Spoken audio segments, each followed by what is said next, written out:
Ma'am, nakataas ang ano natin, state of calamity diyan sa buong province right now?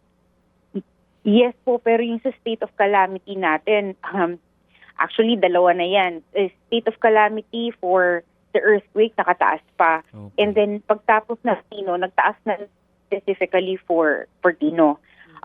So, province po wide, meron dalawang state of calamity nakataas actually. Katulad po ng tanong namin kanina sa Bacolod, may natitira pa ba tayong pondo para may maibigay tayong tulong sa mga nangangailangan?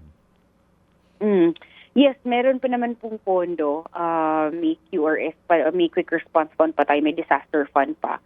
And then yung ang funding po natin for the earthquake victims and Tino victims, na-set aside na po yan. And then meron pa din po for Verbena. But yun nga, hopefully po, we really praying na wala nang mangyari kasi ano po talaga, parang magkukulang na if ever kakailanganin pa ng more.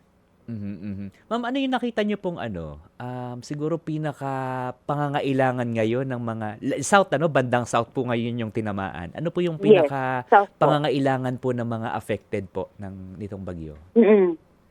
So right now kasi ang dami pang most are in the evacuation centers, kailangan talaga is pagkain. Pero yung sa pagkain naman po naghatid na po tayo, may hot meals talaga. Yun yung priority ni Gov kahapon kasi mahirap pa magluto, wala pa namang way to give out yung mga bigas. Nagbigay na tayo pero mahirap magluto. So hot meals talaga ang inuuna natin. Pero etong talagang pag after the repair of the houses, yun yung kailangan din. And not just for Verbena but for Tino victims kasi yun yung in the past few weeks ang binibigay natin, of course, yung pang mga hygiene kit, yung sa kitchen kit, pero wala pa tayo sa yung housing materials. We were supposed to get there already. Tapos may Verbena happened.